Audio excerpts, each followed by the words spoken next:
Thank you for listening to the Content Magazine podcast, Conversations with Silicon Valley's Creatives. I'm Daniel Garcia, your host and the cultivator of Content Magazine, published by SV Creates. This episode of the Content Magazine podcast is brought to you by Bonfire, a Silicon Valley digital agency building elevated websites for ambitious brands. Find out more about Bonfire at bonfire.com. Hello. Today we talk with visual storyteller and MACLA Teen Tech Center studio manager and mentor, Ruben Escalante. Hey, Ruben, how you doing? This is Daniel. Hey, Daniel. How are you? I'm doing great, man. Thank you for taking time to talk. I really appreciate it, and I've been looking forward to talking to you just about all the stuff you've been up to and everything that's going on. I appreciate the opportunity. Yeah. So, I first want to just kind of start out. I was interested, what brought you, because you didn't grow up in San Jose, so you ended up coming to San Jose to do film, and was it at San Jose State, or how did you come to San Jose? I actually moved, I didn't want to move here initially. My my first stepdad, he's from San Jose. He's actually related to Steve Caballero. Okay. But he moved us out here. I didn't move initially. Initially, I graduated high school and lived with my friends for a few months. Eventually, coming and visiting, months later, I started to see explore San Jose and started to like it. So early 2000s, 2002, I moved here. Huh. Just because that's where my family was. Really, there was no real connection to me for San Jose beyond, but that's a really big connection is my family. Yeah. So over the past, from 2002 to maybe closer to 2010, I was just kind of working odd jobs. My first job outside of high school was at Great America. Oh, yeah, right on. Very traditional start to your work career, I think, for a lot of teenagers. Were you doing the ride where you say, keep your hand, welcome to the demon, keep your hands inside the ride at all times and all that kind of stuff? Yeah, I was initially, but then after a couple weeks, I became a trainer. So I was the one training the people to do all the different rides at Great America. Wow. So I got to also thinking back, it's kind of more scary, I guess, because they would be training on me, so I would be going on and they're doing everything to get trained. So you would get inside the ride. Yeah, I would be the test dummy to make sure it's yeah. In the moment, I'm like, oh, this is cool. I just get to ride roller coasters, and then after years later, I'm like, oh no, anything could have happened in that time. Wow. So that was a cool introduction, and then I got to meet people from San Jose. I think that was a big thing. I moved around a lot my teenage years. So coming here, not knowing anyone at all, so just having some friends, it connected me, and I got to start to explore more. I had it when I first moved here, I was having to take the light rail and the VTA places, but then I got to explore. I got to go and I get to Campbell and visit Rasputin, and I go there very often still. And then going to a Great Mall was cool because they had the Van Skate Park at the time. Oh yeah. So they had the theater and there was mini. So that was the place to just go and hang out.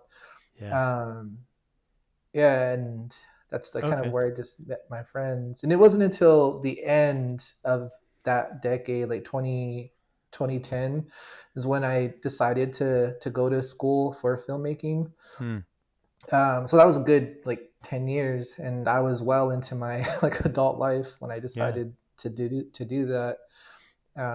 What got you then what started to make you think about film and storytelling? So I had a lot of different jobs, my late teens, early 20s. I eventually started working with my dad in real estate. I was still living here and paying rent here, but I was having to go back from here to the Central Valley. And I was making really good money, but I was just bored. like the money was cool for an initial push. Then Yeah. after that, it was just like kind of empty, and I was feeling empty, and Hmm. like I was wasting time. And then I just reflected a lot about what made me happy initially. Like, what was it up until that point in my life that that I felt like happy and like good enough to pursue? And Yeah. it was writing initially, and it was wanting to pay forward all of the like movies and music and stuff that helped me transition and like help me find a better place.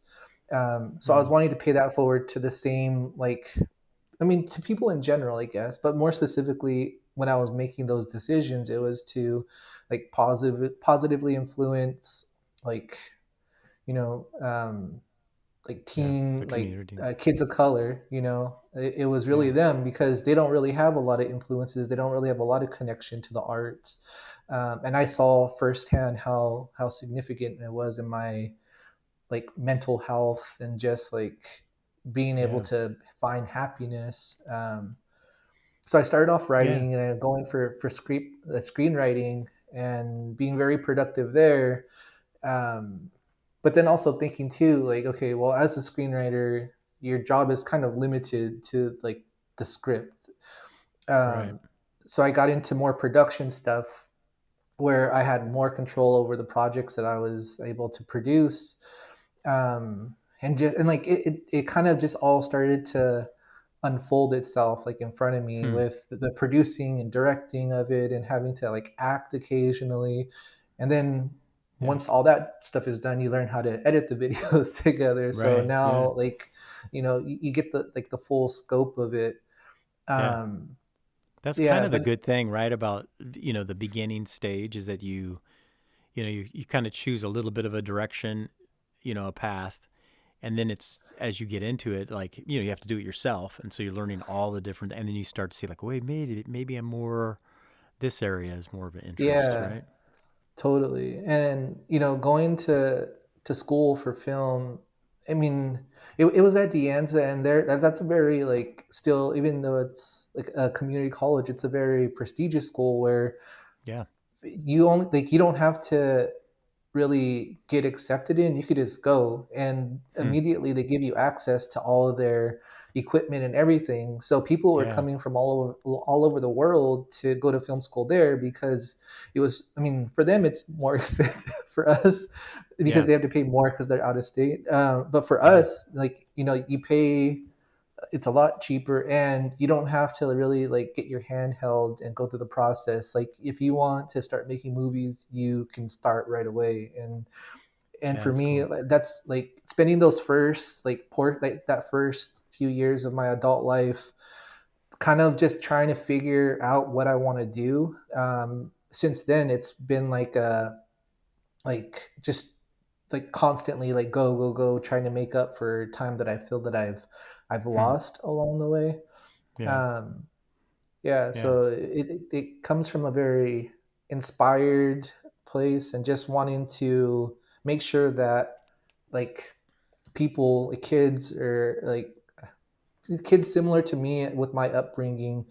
have like have representation, or at least Yeah. have and understand and know that there's connections out there for you, and different like opportunities, because Yeah. that's what I learned at film school too. Like, a lot of it is opportunities to grow, but you don't know what's out there until you're actually there and present and like aware of these things. Yeah. Yeah. That's cool. Yeah. It's interesting, telling your story because, a lot of people get into filmmaking, storytelling, and those kind of things because they have like a burning desire to say something or a voice. And I kind of feel like you are kind of like the other side. It's not so much what you want to say, but more how you could help others have an opportunity to speak and to grow. To use your skill and your Yeah, art form as a platform for the community rather than a platform for your own voice. Is that kind of what you kind of feel like your like mission is and what you're doing? I think it's definitely at least like a good portion of it. Hmm. um I think for me, it's gratifying and healing to be able to exercise a lot of the stuff that I've gone through and Yeah. finding like validation at the end of these projects and Mm. support from the people around me.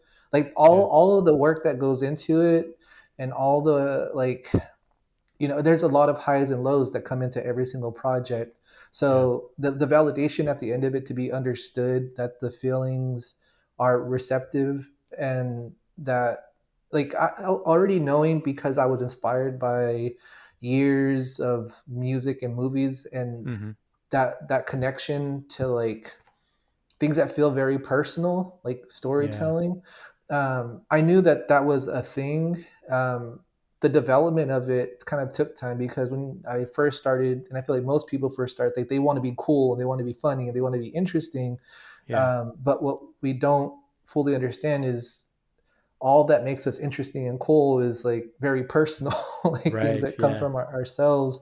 So a big portion of it is that like that validation from doing it, Mm-hmm. but also understanding the validation that it gives other people, Yeah. going to Dianza and getting like, no real hand holding, just go out and do it. And whatever happens, happens, Yeah. that approach, it's not for everybody. And I think getting into the arts, that that limits a lot of people. People need some form of hand holding or like a stronger sense of validation, or like given like I guess it's just the opportunity to do it. Yeah. Whereas I guess my approach to it was just like, no, like I have access to it. I'm not going to wait anymore. I'm just going to Yeah. go out and do it. And however it happens, it happens. And I know that I'm going to learn from it. And the next time I'm going to do it better. I'm going to keep doing it better every time. Yeah. And that's a very like scary approach. Yeah. You kind of had, I guess you had developed a little bit of a, like, I guess a hunger or a passion or inspiration, right? That you were like, no, I'm going to go for it. I'm going to do it. Is that kind of what you're saying? Yeah, yeah. Yeah. And it's an approach to skateboarding. And I think that's Hmm. my connection like across like big picture is seeing how kind of ballsy eh, skateboarders are. You're Sure. gonna get hurt, you're gonna fall, and that's just a part of it. Yeah. And you have to understand like fear is just a part of living, you Yeah. and how Right. you manage and deal with it.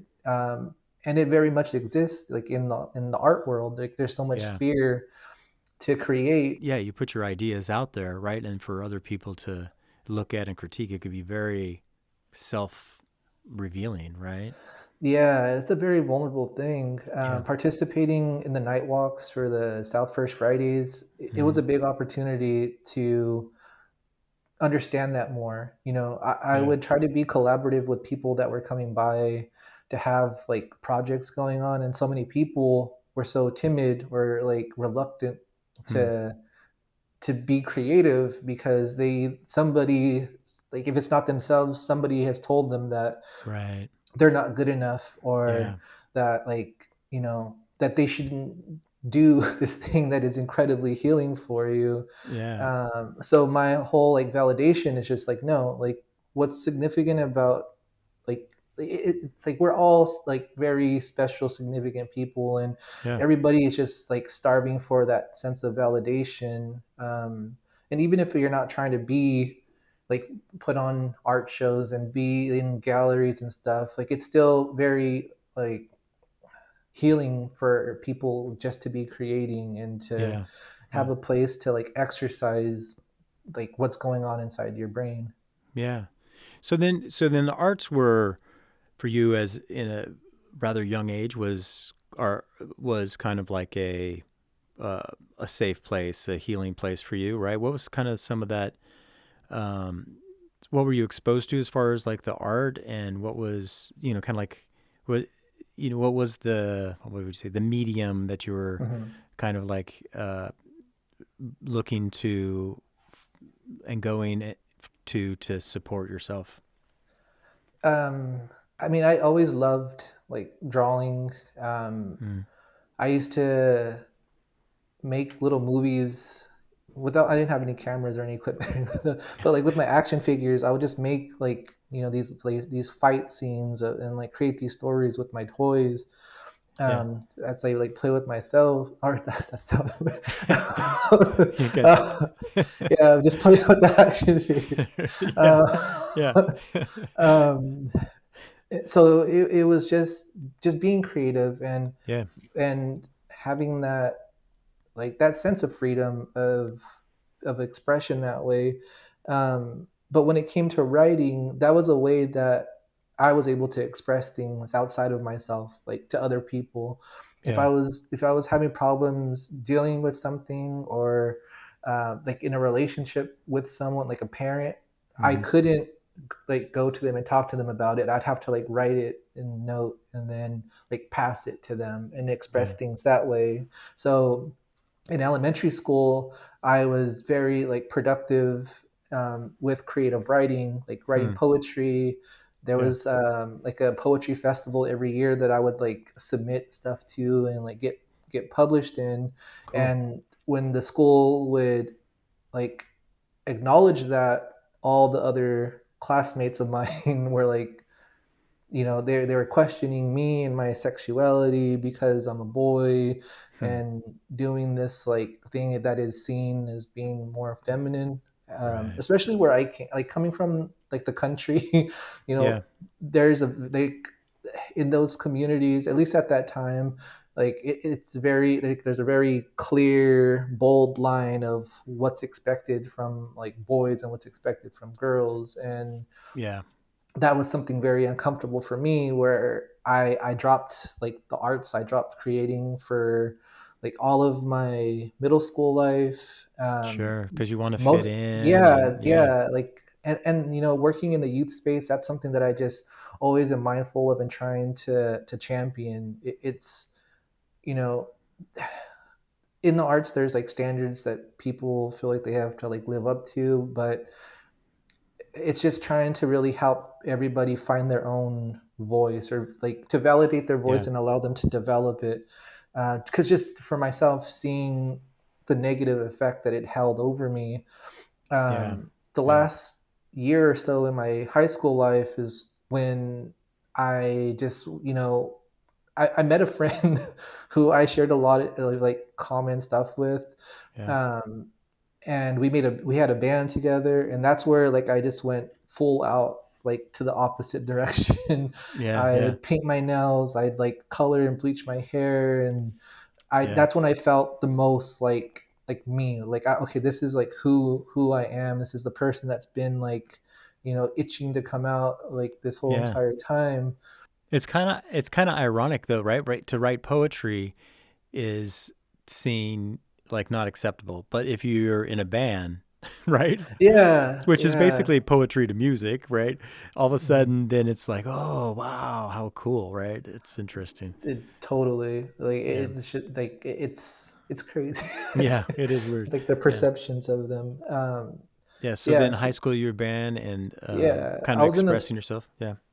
Yeah, I was in a couple of bands, and just to start, like, after the heart attack, it was just like I need to change my priorities. I need to change something, and I Yeah. just made a goal to myself. Was by 18, I just want to be happy. I just want to be like, I don't Hmm. even know what that means. I just want to feel happy, Yeah. and for those next like few years, it was pursuing that, like surrounding myself and absorbing things that make me happy. So it was like emo pop punk music. It was like art films, and Yeah.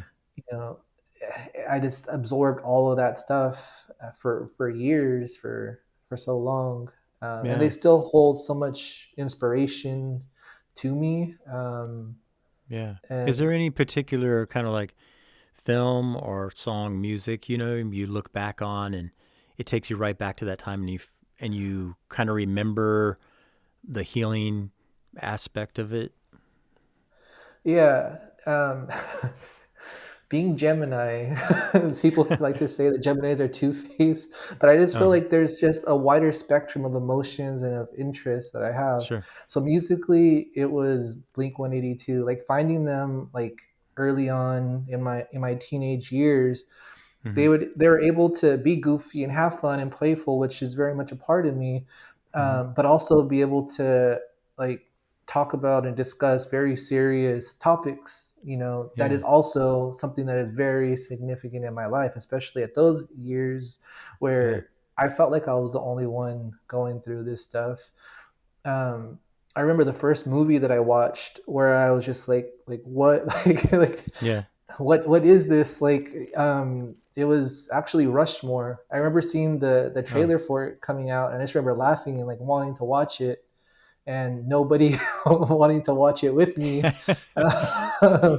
So I had to like wait for it to come out on VHS, and I just loved it. And you know, like loving something so much and feeling so invested and connected to these things.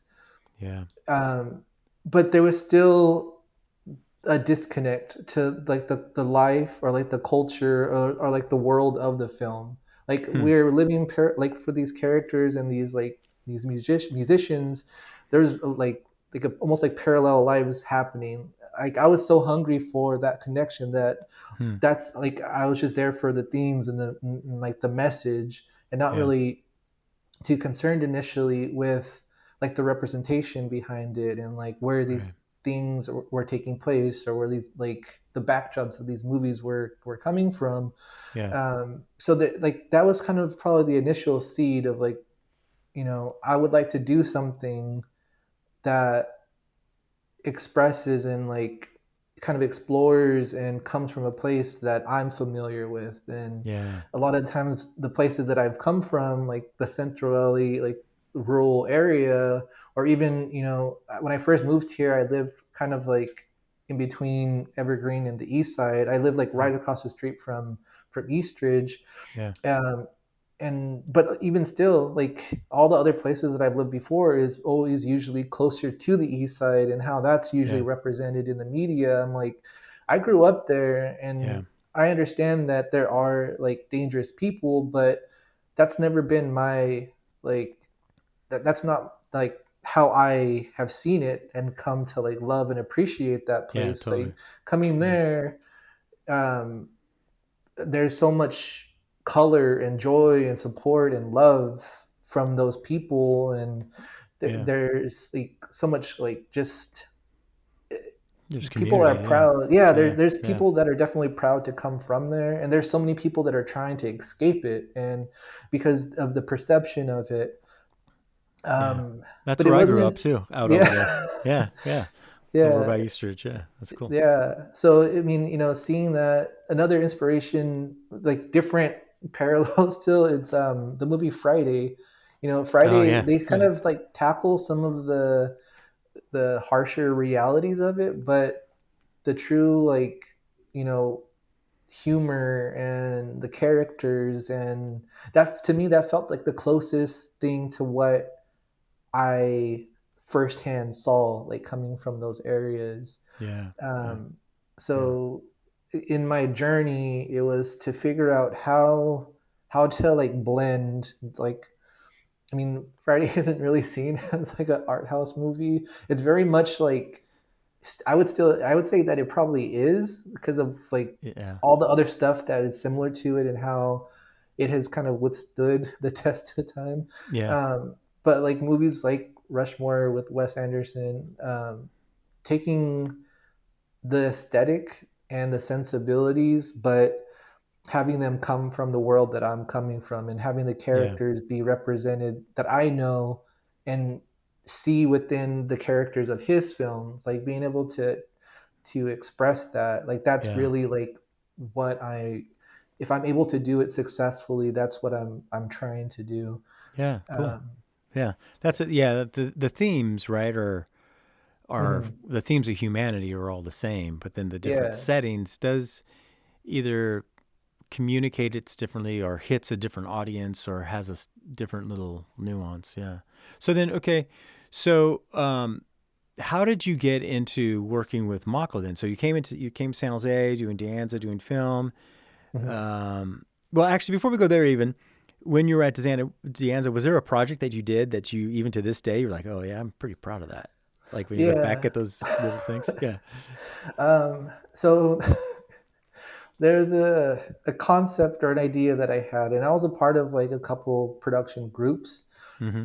and I was very adamant about this project. Like I know this is a really good idea. It sounds weird, but like I needed people to trust me and to like believe in what I feel like I can convey through this project. And Yeah. trying to express it to people, they were just like, no, like I'm not going to do it. And so I had like no support. I had like luckily like a handful of people that were like, you know what, like you're like, I like you. I don't understand this, but I'll help you out anyway. That's cool. Uh, yeah, but the project was called Awkward Mail, and this Okay. was like maybe 2011, somewhere around there. Yeah. And it was just like a fake commercial for like an app or website where awkward guys would call to make friends with each Oh, other, like to okay. find Yeah. friends and support. Yeah. But it was modeled after the SPCA, like in the arms of an angel Okay. ads Yeah. that would come Yeah. out with the dogs. So Yeah. all the dogs Totally. are like all the guys were like seen like Sure. Sure. as the perspective of the dogs in Yeah. those Yeah. Yeah. ads. Yeah. Yeah. Yeah. So That's cool. trying to That's fun. express that then was like what? Like what is no, like I don't want to do that. So was it? So So it sounds cool, but was it? I mean, that could easily become comical. Was it meant to be kind of comical, or how yeah, did it? yeah. I mean, it was. I think that's kind of like my balance where that I'm trying to like because there's the two sides of me. There's the really like sad, like emo person, but I guess through all the hardships, learning to laugh and just Yeah. like come to terms with things. So just always trying to find Mm-hmm. that balance. So it was very much supposed to be this like funny thing, but Sure. at the core of it, it's something that I've always had to deal with. Like moving around so much, it was always hard for me to make friends. Yeah. I am a very awkward person, so it would be cool if this thing existed and that I could Yeah. make Totally. friends and find people to like befriend. So Yeah. that project, I was able to complete it like literally within a few hours, and at the end of the like school year, Dianza has a like a film awards like showing and like ceremony. Yeah. Yeah. um, so that project got submitted in. Nobody knew what was coming. That's probably like the most like anxious I've ever felt. Like being Oh in yeah. a theater full of people, knowing that they're gonna watch the project and not sure what their perception of it is gonna be. If they Yeah. think Yeah. like, Yeah. is this supposed to be serious? But immediately when it first started, just hearing all the laughter and all Yeah. the applause, and That's afterwards cool. be like congratulated for it. The people that didn't want to participate saw all of that and kind of just had to like, like, we're sorry, That, like I should have or listened to pretend you. that they were with it all along. Yeah, like, oh Yeah. yeah, like, Yeah. we're That's cool. friends and like, Yeah. we worked on stuff together. Yeah. um That's cool. and I mean So but yeah, so that one moment did so much for me, like yeah. being able to validate and trust my instincts for things. I mean, it's still hard to like fight and Yeah. battle that, but under like going through that experience like does a lot for me. Yeah. I mean, are you the type of person that, I mean, is that as far as like even in that school, college setting, for you to kind of step up and say, oh yeah, I really want to do it and kind of fight for it? Have you always had that kind of personality, or was really you stretching yourself at a next level? I mean, I feel like that whole like Gemini like duality, it's the same thing that I had to wrestle with my parents, where my mom was always very loving and unconditional, and my Mm-hmm. dad was kind of the opposite of that, like Mm-hmm. would always question like everything that I did. And at different times, like I did not appreciate that. It did not sit well with me. But as I got older and like matured and still trying to mature with that, Mm-hmm. it just made me question so many different things. So I feel like in general, I could be a very timid person. I think there are moments like I'm pretty quiet until there's something that I feel like I need to say, Mm-hmm. or I'm usually like 110% team player and willing to like follow the lead. But the moment Mm-hmm. where I feel like something needs to change, like I will go and like I will say it and I will address it, and I Yeah. will like fight for like that to kind of happen. Yeah. um but I mean, that one experience is probably the first real step as a creator, like that I have taken. Mm-hmm. And Yeah. even coming back to MACLA, I'm a really quiet person, like super quiet. Yeah. I use art to express a lot of that, and Yeah. that kind of pushes me into very like communal, to a lot of different communal like spaces, and being engaged with like groups of people at a time. um but by nature, like I'm very like kind of distant in my head a lot. Yeah. Yeah. Yeah. You always seems like you're somewhat. I would describe you as more of like a introvert, quiet person. Do you know what Yeah. I mean? You know, that's Totally. which is great. I mean, everybody's different. So then, how did you get? So how did you come to Makla? How did that all transpire? Because right now, what is your current title I'm the with? like Yeah, I'm a programs director, so I lead the youth space. I help with the like Makla Studios, Mm-hmm. um, their professional production that they're trying to establish and sustain. Mm-hmm. Um, and I lead like the youth space that we have there. So Yeah. from programs to like planning stuff out and facilitating workshops to bringing in youth members and connecting with like different schools in our area. Yeah. I kind of operate all that stuff, Yeah. but And it's anything getting from music to photography to video, right? It's like the whole. yeah, it's really spanning like the spectrum of just creating, really. Yeah. Yeah. Yeah. How did you? Uh, So then, how did you get into that position? Like, how did you move from making a initially, film to initially, I doing that? met Joey. So I met Oh, okay. Joey Reyes. Race. Yeah, and I had a movie that was premiere. Like we wanted to find a like a physical space to show this film that me and my friends were working on. Um, Why do you laugh? I mean, a lot of the projects that I do, it still kind of they still kind of fight, or initially they fought more with this sense of escape. So they're Yeah. all very playful, these adventures on different scales of just escaping, Okay. reality. Yeah. So this first project that I came up with, it was about two friends who smoked a lot of weed and got really high, and that kind of took them into like it teleported them into fantasy worlds where they had to befriend like villains from like fairy tale stories, and try to help them and become better people. Oh, really? Well, that's kind of Yeah. cool. So the name of the project was the 420 Bong Boys, and it was 420 it was ball. bold in title, Yeah. Yeah. in tone. And I just remember like contacting Makla and like, okay, we have this project that we want to show it in the Black Box Theater. Yeah. Um, and I just remember Joey saying like, yeah, like we were informed that this project, the 420 Bong Boys, was going to play in the Black Box Theater. And he was like, I didn't know Yeah. what to expect, just the title alone. I was like, oh no, like who are these people Yeah. going to be? Yeah. Yeah. But Yeah. I hit it off with him right away, and the project Yeah. isn't as outlandish as the name might come off as. Um, yeah, so I built that, or like we established that relationship, and there were opportunities for me to help Makla create PSAs with the Santa Clara County's district attorney's office. Yeah. So I was helping them kind of like just complete these projects. There was an opening to come in to be the coordinator for the youth space. I initially was like caught up in another position that I was in.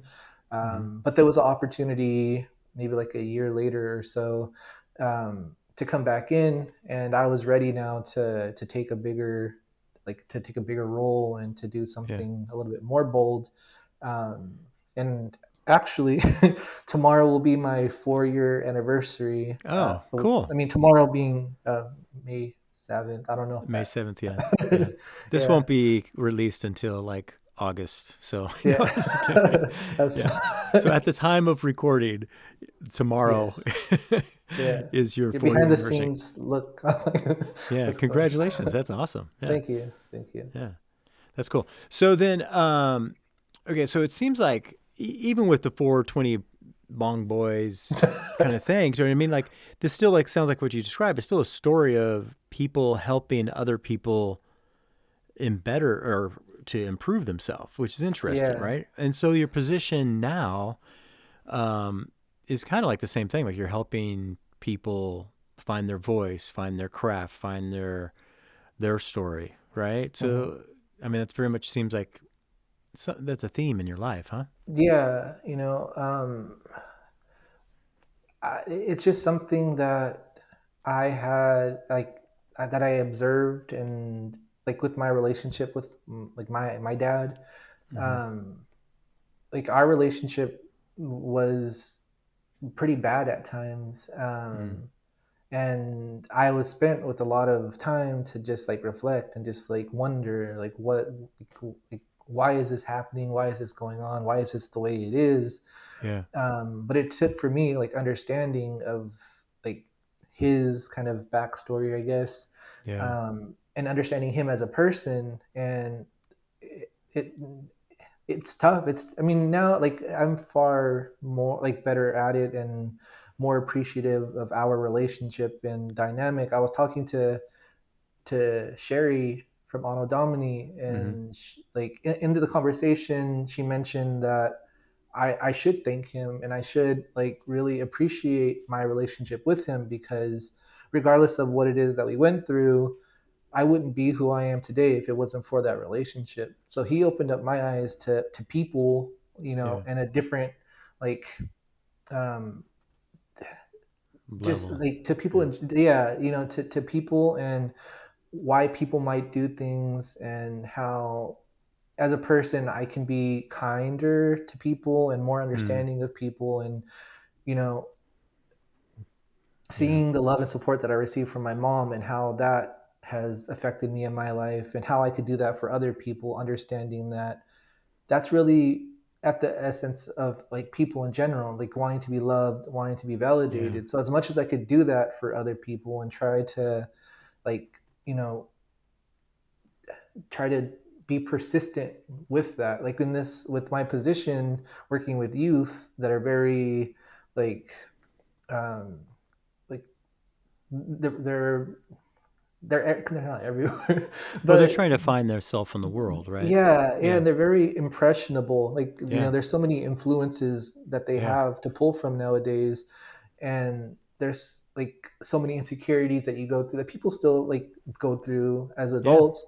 Yeah. But to have somebody like look at them and listen to them and try to understand them and not scold them for thinking differently or feeling different, or like Yeah. whatever the outside world is telling you, like we just have to understand that like we first have to kind of like listen and validate ourselves, like that's hard, that's the hardest part, to be able to validate yourself. But Yeah. we have to be capable of doing that. Yeah. The other part of it, which is something that i've I've kind of been like closeted about, is my faith. Mm. You know it's a tough time, and Yeah. because in the media people like with of faith are Yeah. perceived a certain way, and I fully understand that, and I validate people's perceptions in that. Yeah. But as for myself, like like speaking for myself individually, Yeah. how I've come to terms with my faith and my approach to humanity, to the people in the world, is the biggest like pull or influence from my faith and my relationship with God, really. Yeah. Yeah. And that's something that I don't always get to really talk about and discuss because Yeah. of the first off like impression of what that might represent Yeah. and mean to a lot of people. But for me, it just is deeply rooted in love and like Yeah. that unconditional love that like I have found like in my faith and my walk. Yeah. Um, Yeah. and it's rooted there. Yeah. No, that's cool. I mean, I totally understand. I mean, I'm a Christian. I was a pastor for like 15 years too, Oh actually. wow. So do you know what I mean? But I mean, like I would quote my faith, my spirituality, my theology, even Mhm, shapes me doing the magazine because like I know all I can do for this world is like love them and bless them, right? So mhm. I can't determine what people are going to believe and do, but if I can give them a platform for them to be validated, then I've played my little role. So it sounds like in your spiritual journey, you're kind of doing the same thing. Like you're helping other people, which is right. That's what Yeah, it's supposed to yeah, be about. yeah, Love your neighbor, and right? exactly. And to me, like that was kind of the first thing that I learned, going to church, and it was the most significant thing because I had to embrace that with my relationship with my dad, like somebody Yeah, that was very like I don't want like no there aren't I don't know. Our just yeah, relationship wasn't it was tough and sure, yeah, to still be able to love him mm, and to still yeah, be able to develop a relationship with him before he passed away mm, is yeah, very much telling of all of the effort and work and time spent just trying to heal and trying yeah, to love and listen. yeah, Yeah. yeah. It's hard. I mean, that's the thing is like people who treat other people badly or whatever, horribly or unjust. Hmm. You can't. There's no justification for that. It's not. There's no. At the same time, understanding.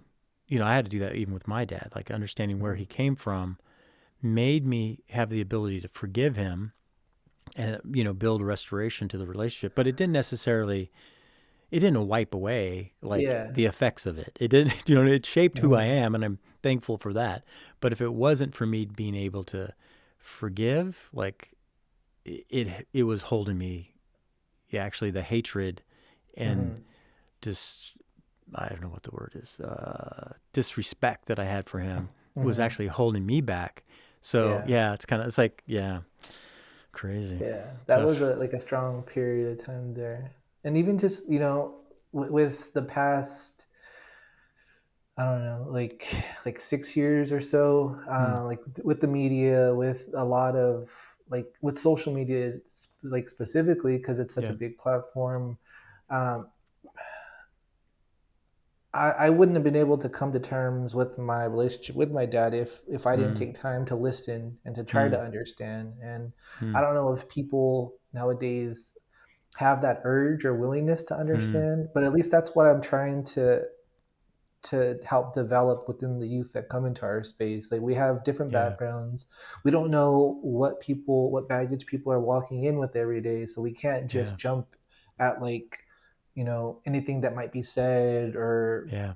how people might be acting in the space. It's just okay, well, they're definitely going through something. I'll try to like Yeah. talk to them and see what's going on, but just to be more understanding. Yeah. um, and with my walk in faith, um, I think it's been like a little like I mean well over a year now that I decided to change my pronouns and to identify as being non-binary. Hmm. And even how kind of I guess conflicting that is, Hmm. or as it may seem, like as a third party person Sure. to be, practicing faith in my religion, but then to also to be non-binary Yeah. and to completely like um, understand and feel like that is still like both can be possible. Both they Yeah. both represent me. Um, but all of that came through art it came through expression. It came through for me asking myself like those questions about myself, like who am I, and like why Yeah. do I do these things, and what is it that makes me happy, and what am I trying to express and explore. And Yeah. ultimately still, like, it's years past that 18-year-old like goal of being happy. Like, it's Hmm. still something that circles my brain of like, what is making me happy, and am I still in pursuit of this thing, and Yeah. defining what happiness is to me. And I feel like that is. Yeah. What is happiness to you? What is this? Have you come to a definition for yourself? For myself, it's, I'm at my happiest when I'm creating and when I'm collaborating with other people. And Hmm.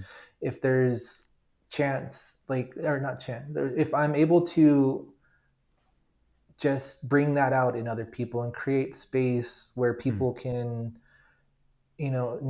not suppress any things that they might be dealing with or things that are going on with their life, but still be Hmm. able to be present while still managing what might be going on with their life. Yeah. Those are when I feel most happy. Like, people just existing, not, I mean, living together. Yeah. Existing Yeah. to me isn't really the right term, but Yeah. just Yeah. living Sure. together and Yeah. understanding each other. And for Yeah. myself, like, that's it. Yeah. That's cool.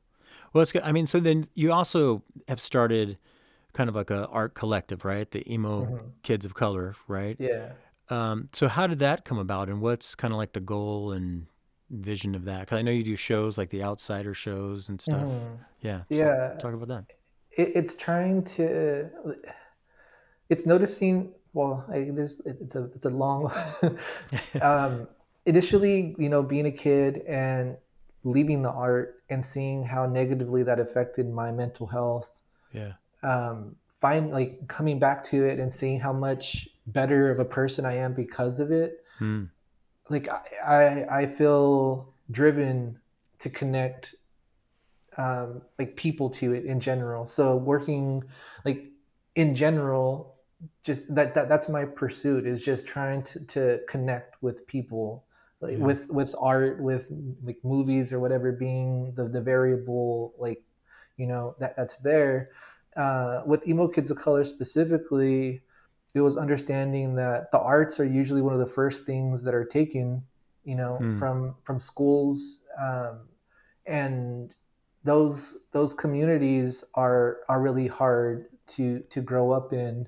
Yeah. And they make people hard, and they make people suppress a lot of feelings and Yeah. emotions.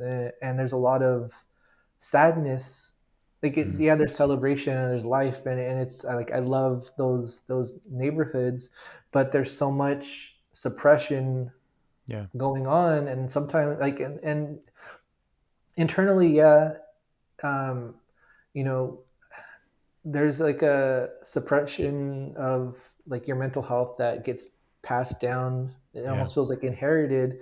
But I Yeah. just feel like it's not even them, like past previous generations, trying to Yeah. suppress them. It's just not Totally. fully understanding like mental health. It's Yeah. mainly because those people had really to live to just try to survive, with Right. like, by like, having a place to live and making sure that their family is able to eat and Yeah. they're able to pay their bills. Like, that was, to them, that might have been their happiness, and they weren't Yeah. really listening to their bodies and, like, their own personal mental health. Yeah. And so with emo kids of color, it was like, okay, this is my opportunity that I had thought about, like, as a kid, to be able to engage with people that are very similar to me, with very similar backgrounds, Hmm. that lost the connection to the art. um, like, we're going to put on shows, like, and try to engage with you and let you know how powerful this thing can be, and Yeah. make you feel represented in it, and not make it seem like it's this place that you don't belong in. Like, Right. that's always my first conscious, like, thing, is how people kind of operate inside of like the environments that I establish or help establish. Like, how are Yeah. they feeling in there? Like, do they feel represented in it? Do they feel like they can be themselves in it, and like just be vulnerable and be free of like whatever judgments or whatever? That's something Yeah. that I Yeah. express, like, that's something I felt and like going downtown to, it was the Blank Club. Yeah. They would have like new wave nights, and my friends would want to go to the club, and that's fun too. But like going to the Blank Club to new wave night, people would just go there and just dance. Like Right. nobody Yeah. cared how you danced, nobody cared how you dressed or whatever. Like people just went there and they just had fun, and that's when I Yeah. felt like, okay, like I need to try to figure out how to recreate this environment. Yeah. Yeah. It's cool, man. Yeah, to make space for people to, let their guard down and just be themselves. Yeah. Yeah. Yeah. That's awesome. That's cool. Hey, so now with so at MACLA, it's the teen. It's called the Teen Tech Center. Is that what it's officially called these Yeah. days? Okay. Yeah. And then there's something going on. You guys have been selected to be a part of like Best Buy something or other. What's going on with that? Yeah. So the long-winded like title is the Best Buy Teen Tech Center at MACLA, powered by Google. That's the Okay. official. Wow. It's like a Get whole some more book. sponsors. Yeah. Yeah. Yeah. Yeah. So, you know, there was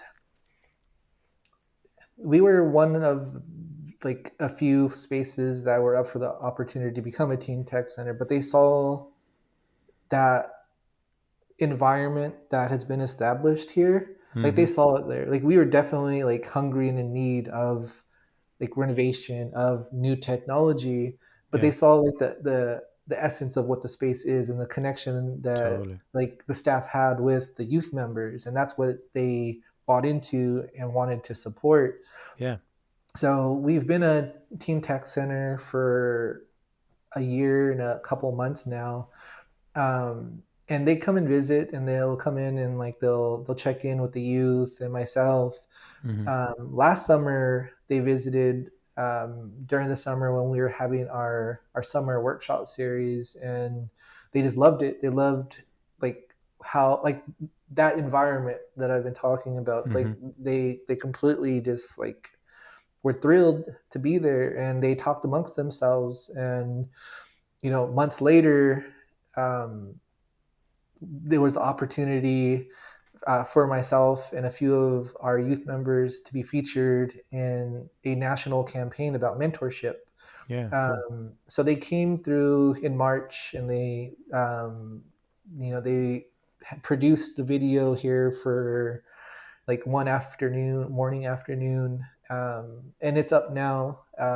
It features myself and a couple of our youth members, specifically Anouk, yeah, Yeah. who is a poet and a lot of people know and love. Yeah. She's the first Santa Clara County Youth Poet Laureate.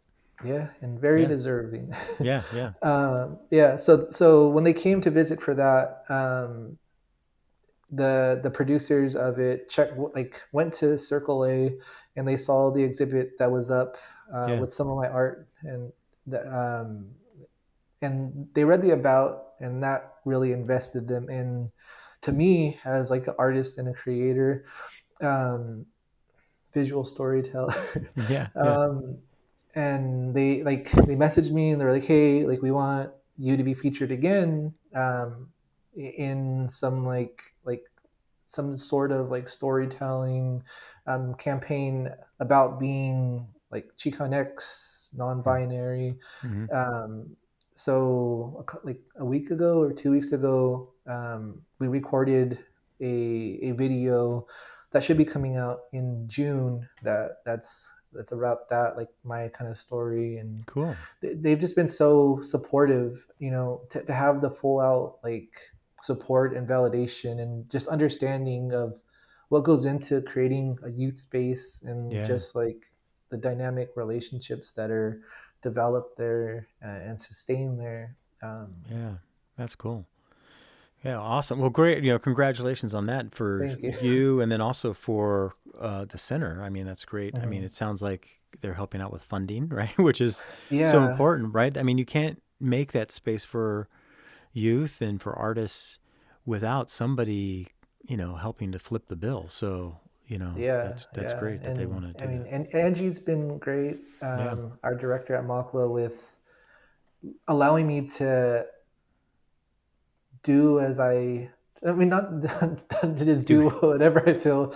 There's definitely a lot of like planning and conversations that go into it, but you know, but even like, you know, you doing the Emo Kids of Color and having shows, right? That totally connects what's going on with the youth at MACLA, right? Gives them a different venue and brings them out and gets them involved in the community. And, you know, I always, you know, see you like on First Street and around, you know, with a group of kids with cameras walking around doing and it's like, it's just, it's so cool, just like what you're creating and making that space. So yeah, I appreciate it. Thank you.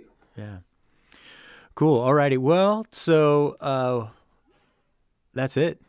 The clock says 59 minutes, so we have to be done, Ruben. Yeah. There's actually one more thing. So there's a short film that I'm working on. It's called Danny Boy, and it's my way of dealing with the passing of my father. Was his name Danny or Daniel? No. Oh, okay. Daniel is like a sentimental name with me. There was a song by Elton John called Daniel. Oh yeah. My mom would they would come on, and me and my mom would talk about it. I have an uncle Daniel, and I don't know. It's a very like deeply rooted name to me. Yeah. But the story is about me and my dad and their passing, and the kind of time that was spent when we weren't in each other's lives. And it is like surreal. It's still really playful, but still trying to balance the humor and the sensitivities. And that will be played at the IMAX Theater at the Tech Museum in June. Oh, awesome. Yeah, I mean, they gave me an opportunity to produce this thing and to have a big, literally like huge platform that's a big screen to to make this project for, and then I'll be able to take that project and see where else I can submit it to afterwards. Awesome. Yeah. That's cool. Yeah, so definitely have to, you know, in the show notes, we'll put all the links for that information and all that kind of stuff. Totally. Yeah, that's cool. Yeah, I saw you did a book or a little zine or some drawings. Good Fathers, I think it was called, and it had a bunch of different kind of guys and their names on it. And then one of them was Danny Boy, which is funny because in my family, there's tons of Danny's, Daniels, and then, you know, my cousin, he's Danny Boy. Like, you know, really? To this day, you know, we still call him Danny Boy. So I saw that. I was like, oh, yeah, it's like my family. We got Dan, Danny Boy, Danny, Daniel. Yeah. That's cool. I'm looking forward to seeing it. Yeah.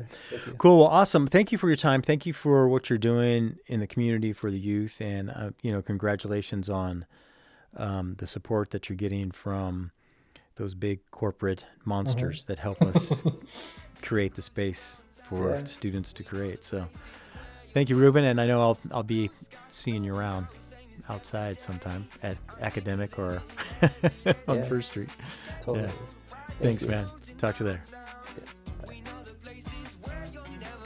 Find out more about Ruben on Instagram at Casual Giant, also at Emo Kids of Color, and for the Teen Tech Center, go to maclaarte.org.